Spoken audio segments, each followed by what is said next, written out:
ሰላም አጭር ፊልሞች ነን። ዛሬም እንደተለመደው አዝናኝና ፈታ የሚያደርግ ፊልም ይዤላችሁ መጥቻለሁ። በዛሬው ቪዲዮ ብራስ ቲፓት የተሰኘ በ2012 የተለቀቀ ፊልም የምንመለከት ሲሆን በዚህ ፊልም ልጅቷ የሻይ ማፊያ ማንቆርቆሪያውን ከሰረቀች በኋላ ባሏንና ራሷን እያሰቃየች ብር የምታገኝበትን ሁኔታ እንመለከታለን። እስከ ቪዲዮ ፍጻሜ ድረስ አብራችሁን ቆዩ። ፊልሙ ሲጀምር ጆን እና አሊስ የተባሉ ባልና ሚስቶች ከእንቅልፋቸው ሲነቁ እንመለከታለን። ከዛም ጆን ልብሱን ይለብስና በሳይክል ወደ ስራው ቦታው ይሄዳል። ነገር ግን ዛሬም እንደ ሌላ ጊዜው ወደ ስራ አርፍዶ ስለደረሰ አለቃው ይቆጣዋል። ከዛም አሊስ እቤቷ ቁጭ ብላ እያለ አርሚ የተባለ የቤታቸው አከራይ ይመጣና የቤት ክራይ ይቀበላታል። እንዲሁም ከጆን እና ከአሊስ ጋር ኮሌጅ ውስጥ አብረው የተማሩ ሲሆን አሊስን ይወዳት ነበር። በዚህም ምክንያት ጆንን ይጠላዋል። ምሽት ላይ ሁሉም የኮሌጅ ጓደኞቻቸው ያዘጋጁት ፓርቲ ላይ ተጋብዘው ብዙ ይጠጡና ይዝናናሉ። ምሽቱንም እዛው ያሳልፋሉ። በነጋታው በመኪና ወደ ቤታቸው እየተመለሱ እያለ ቀላል የመኪና አደጋ ያጋጥማቸዋል። ሁለቱም ሳይጎዱ ይቀራሉ። ከዛም ትራፊክ ፖሊስ ጉዳዩን ለማጣራት አደጋው ወደ ደረሰበት ቦታ መጥቶ እየመረመረ እያለ አሊስ አንዲት በእድሜ የገፋች አሮጊት ሴት ከወደቀ በርሜን ውስጥ ወርቃማና የሚያንጸባርቅ የሻይ ማፊያ ማንቆርቆሪያ አውጥታ ወደ ቤቷ ስትገባ ትመለከታታለች። ከዛም ተከትላት ሄዳ ከቤቷ ትሰርቃታለች። እንዲሁም እንቅልፏን ስተኛ ራሱ ማንቆርቆሪያውን አቅፋው ተኛች። በንጋታውም ባሏ ወደ ስራ በጠዋት ይሄዳል። አሊስ ደግሞ ስልኳን እያወራች በዛው ፀጉሮቿን እየተኮሰች ነበር። ሳታስበው የፀጉር መተኮሻው ያቃጠላትና ስትጮህ ከጎኗ ያስቀመጠችው የሻይ ማፊያ ማንቆርቆሪያ ሲንቀሳቀስ ተመለከተች። በዚህ ጊዜ ግራ ተጋብታ የማንቆርቆሪያውን ክዳን ስትከፍት በውስጡ $200 ተቀምጦ ትመለከታለች። የፀጉር መተኮሻው ሲያቃጥላትና የህመም ስሜት ሲሰማት ማንቆርቆሪያው ብሩን እንደፈጠረው ተረዳች። ለማረጋገጥም በድጋሚ በመተኮሻው ማሽን ግንባሯን ስታቃጥለው ከቅድሙ በላይ ገንዘብ ማንቆርቆሪያ ውስጥ ትመለከታለች። በመቀጠልም ራሷን በተለያዩ ዕቃዎች በመደብደብና በማሰቃየት ብዙ ገንዘብ አገኘች። በሌላ በኩል ደግሞ የጆን አለቃ ጆን በጊዜ ወደ ስራ ስላልገባ ከስራው አባሮት እያዘነ ወደ ቤቱ ይመለሳል። ቤትም ሲደርስ የቤቱ ዕቃዎች ተዝረክርከውና መሬቱ ላይ ደም ይመለከታል። በዚህ ጊዜ ሌባ ወደ ቤት ገብቶ ሚስቱን የጎዳበት መስሎት ደንግጦ ወደ መኝታ ቤቷ ሲገባ አሊስ ራሷን ጎታ ተኝታ እየሳቀች ይመለከታታል። በዚህ ጊዜ ከስራ እንደተባረረ ይነግራታል። አሊስም ከዚህ በኋላ ለስራውም ሆነ ለገንዘብ እንዳይጨነቅና ስለ ማንቆርቆሪያው ሁሉንም ነገር ትነግረዋለች። ነገር ግን ጆን አላመናትም ነበር። በዚህ ጊዜ በጥፊ መታው ከሶፋ ላይ ይወድቃል። ከዛም ማንቆርቆሪያው ውስጥ ገንዘብ እንዳለ ታሳየውና አሁን አመንክ በማለት ትጠይቋለች። ነገር ግን ጆን አላመናትም ነበር። በዚህ ጊዜ ለሁለተኛ ጊዜ ስትመታው ገንዘቡ ከማንቆርቆሪያው ወጥቶ አየር ላይ ሲበተን ይመለከትና ያምናል። በመቀጠልም ይሄ ከአምላክ የተሰጣቸው ስጦታ እንደሆነና ከአሁን በኋላ ምንም አይነት ስራ መስራት እንደማይጠበቅባቸው ስትነግረው ጆን ይህ ጥሩ ሀሳብ እንዳልሆነና መጨረሻቸው እንደማያምር ነግሯት ሁለቱም ወደ መኝታቸው ይሄዳሉ። በንጋታውም አሊስ ከእንቅልፏ ስትነቃ ጆን ደብዳቤ ላይ ማንቆርቆሪያውን ወደ ነበረበት ቤት እንደመለሰው ጽፎላት ከቤት ሄዶ ነበር። ነገር ግን ቤቱ ተዘግቶ ነበር። በዚህ ጊዜ ወደ አንድ ታዋቂ የቲቪ ፕሮግራም ላይ ይሄድና ስለ ማንቆርቆሪያው ይናገራል። ይህንን ሲናገር አንድ የቻይና ዜግነት ያለው ሰው በቲቪ ይመለከተውና እስከ ዛሬ ድረስ እየፈለገው የነበረው ማንቆርቆሪያን ይመለከተዋል። በመቀጠልም ጆን ወደ ቤቱ ከተመለሰ በኋላ ለአሊስ የሚፈልጉትን ያህል ገንዘብ ካገኙ በኋላ ማንቆርቆሪያውን እንደማይጠቀሙበት ቃል ያስገባል። ከዛም ሁለቱም $1 ሚሊዮን ለማግኘት ይስማማሉ።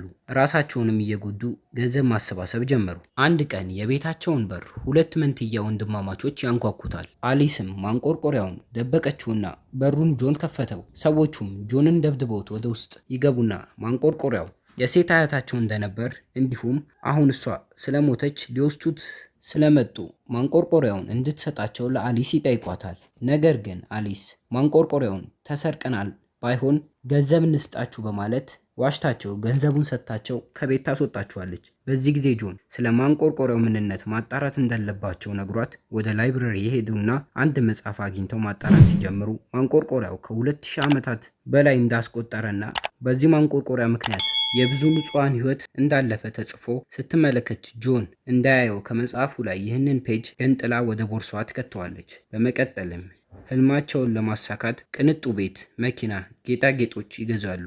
እንዲሁም አዲሱ ቤታቸው ውስጥ ፓርቲ አዘጋጅተው እየተዝናኑ እያለ በቲቪ የተመለከታቸው ዶክተር ሊ ይመጣና ስለ ማንቆርቆሪያው ሊያናግራቸው እንደፈለገ ይነግራቸዋል። ነገር ግን ሁለቱም ማንቆርቆሪያውን እንደተሰረቁ ነግረውት በሩን ይዘጉበታል። በዚህ ጊዜ ዶክተር ሊ ማንቆርቆሪያው መጥፎ ነገር ያመጣባቸዋል ቢላቸውም ሊያዳምጡት ፈቃደኛ አልነበሩም። ፓርቲው አልቆ ሰዎቹ ሁሉ ወደ ቤታቸው ከሄዱ በኋላ አንድ ወጣት ሰው ወደ ቤታቸው ገብቶ ማንቆርቆሪያውን ሰርቆ ሲሮጥ ተከትለውት ይሄዱና እንዲመልስላቸው ጠየቁት። በዚህ ጊዜ ሌባው ወደ አስፓልት ሲወረውረው መኪና ጨፍልቆት ያልፋል። እነ ጆንም በፍጥነት ከወደቀበት አንስተው ሲመለከቱት ማንቆርቆሪያው ምንም አልተጎዳም ነበር። በዚህ ጊዜ ሁለቱም ተገርመው ስለ ማንቆርቆሪያው ለማወቅ ዶክተር ሊ ጋር መሄድ እንዳለባቸው ተስማሙና ሄዱ። ዶክተር ሊ ማንቆርቆሪያው ከ2000 ዓመታት በላይ እንዳስቆጠረና በዚህ ምክንያት ብዙ ሰዎች እንደሞቱ ነግሯቸው እንዲሁም ምንም ቢደረግ ሊጠፋ እንደማይችልና ለሱ ሰጥተውት ማንም የማያገኝበት ቦታ እንዲጥለው ጠየቃቸው።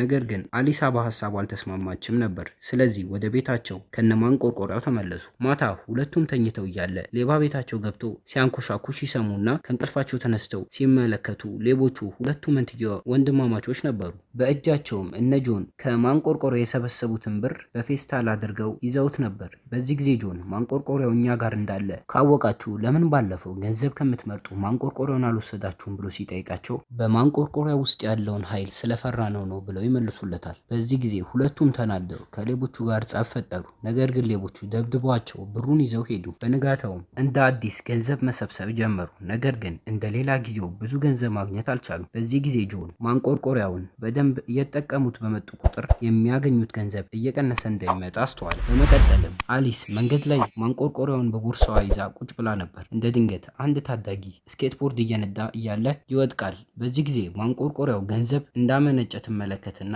ማንኛውም ሰው ከተጎዳ ገንዘብ ማግኘት እንደሚችሉ ስታውቅ ለጆን ትነግረዋለች። ከዛም በየሪሲሊንግ ውድድር ቤት ንቅሳት ቤት እየሄዱ ብዙ ገንዘብ አገኙ። አንድ ቀን በመኪና እየሄዱ እያለ አሁን ካላቸው ገንዘብ በላይ እንደምትፈልግ ለጆን ነገረችውና በመኪናዋ ሰው ልትገጭ ስትል ጆን ያስቆማታል። ነገር ግን ሰውየውን በመኪና ገፍትራ ጥላው ነበር። ከዛም በድጋሚ ማንቆርቆሪያ ገንዘብ ሰጣት። በመቀጠልም ሁለቱም ወደ ቤታቸው ተመለሱና የደበቁትን ሚስጥር መነጋገር ጀመሩ። በዚህ ጊዜ ብዙ ገንዘብ አገኙ። እንዲሁም አሊስ መጥፎ ሰው ገለው ብዙ ገንዘብ እንዲያገኙ ሀሳብ አቀረበች። ሰውየውን የሚቀብሩበትን ጉድጓድ መቆፈር ጀመረች። ነገር ግን ጆን በሀሳቡ አልተስማማም እና ከእሱና ከማንቆርቆሪያው አንዳቸውን እንድትመርጥ ጥያቄ አቀረበላት። በዚህ ጊዜ ዝም ብላ መቆፈሯን ቀጠለች። ጆንም የሚያደርገው ግራ ገብቶት ወደ ዶክተር ሊ ጋር ሄደ። ምን ማድረግ እንዳለበት እርዳታ ጠየቀው። ሊም ማንቆርቆሪያውን ሰርቆም ቢሆን እንዲያመጣለት ነገረው። በሌላ በኩል ደግሞ አሊስ ከሻወር ወጥታ ፊቷን በመስታወት ስትመለከት የአሮጊት ፊት ታያት። በዚህ ጊዜ ደንግጣ ወደ ሳሎን እየሮጠች ሄደች። እንዲሁም ጆን በመስኮት ላይ ማንቆርቆሪያውን ይዞት ቁጭ አለና ካሁን በኋላ በማንቆርቆሪያው እንደማትጠቀሚ ቃል ካልገባሽልኝ ከዚህ መስኮት ራሴን አጠፋለሁ አላት። እሷም ቃል ገባችለት። ነገር ግን ቃሏን ታጥፋለች ብሎ ስላሰበ በመስኮቱ ዘለለ። ግን አልሞተም ነበር። ማታ ላይ እንቅልፋቸውን ተኝተው እያለ ቤታቸው በድጋሚ ሲንኮሻኮሽ ይሰሙና ሁለቱም በፍጥነት ከተኙበት ተነስተው ማንቆርቆሪያውን ወደ አስቀምጡበት ቦታ ሄዱ። ማንቆርቆሪያው ግን በቦታው አልነበረም። እንዲሁም ወደ ውጭ ሲመለከቱ አንድ ሰው በመኪና ሲሄድ ያያሉ። በዚህ ጊዜ እስኪነጋ ጠብቀው ወደ አከራያቸው አርሚ ቤት ይሄዳሉ። አርሚም ደም በደም ሆኖና በእጁ ሽጉጥ ይዞ ከቤቱ እንዲወጡለት ማስፈራራት ጀመረ። በዚህ ጊዜ ጸብ ይነሳና እርስ በርስ መጣላት ጀመሩ። ብራንዲ የተባለችው የአርሚ ባለቤትም ሽጉጥ ይዛ መጣችና ለሁለት ሆነው ጆንና አሊስን ሊገሏቸው ሲሉ የቤታቸው በር ሁለቱ መንትያዎች በርግደውት ይገቡና ማንቆርቆሪያውን እንዲሰጧቸው ሽጉጥ ደቀነው ያስፈራሯቸዋል። ነገር ግን አርሚም ሆነ ባለቤቱ ብራንዲ ፈቃደኛ አልነበሩም። በዚህ ጊዜ ወንድማማቾቹ አርሚን ተኩሰው ገደሉት። ብራንዲ መንትዮቹ ላይ እየተኮሰች እቤት ውስጥ እርስ በርስ መገዳደል ጀመሩ። ነገር ግን ጆንና አሊስ ከሶፋ ኋላ ተደብቀው ነበር። ሽጉጥ መተኳኮሱም ሲያቆም ምን እንደተፈጠረ ለማረጋገጥ ቀና ሲሉ አራቱ ማለትም አርሚ፣ ብራንዲ እንዲሁም ሁለት ወንድማማቾች ሞተው እቤቱ በገንዘብ ተሞልቶ ነበር። አሊስና ጆንም እቤት ውስጥ የተበተኑትን ገንዘብ ሰብስበው ከማንቆርቆሪያው ጋር ይዘው ሲወጡ ዶክተር ሊን ያገኙታል። ማንቆርቆሪያውንም ሰጥተውት ገንዘቡን ይዘው ሌላ አካባቢ ኑሯቸውን መኖር ጀመሩ። ዶክተር ሊም ማንቆርቆሪያውን ባህር ውስጥ ሲከተው ተመለከተን። ፊልሙም እዚህ ላይ አበቃ። ውድ የአጭር ፊልም ቤተሰቦች ብራስ ቲፓት የተሰኘውን ፊልም በዚህ መልኩ አቀረብኩላችሁ። እንደወደዳችሁት አልጠራጠርም። ለዚህ ቻናል አዲስ የሆናችሁ ሰብስክራይብ በማድረግና የደውሏን ምልክት በመጫን ሁልጊዜ የምለቃቸውን ቪዲዮዎች ማግኘት ይችላሉ። ቪዲዮውንም ላይክ በማድረግ ሌሎች ጋር እንዲደርስ ያድርጉ። በመጨረሻም ሀሳብና አስተያየት ካላችሁ ኮሜንት ላይ አስቀምጡልኝ እያልኩ ለዛሬ በዚህ አበቃሁ። እስከ ቀጣይ ቪዲዮ ድረስ ቸር ሰንብቱ።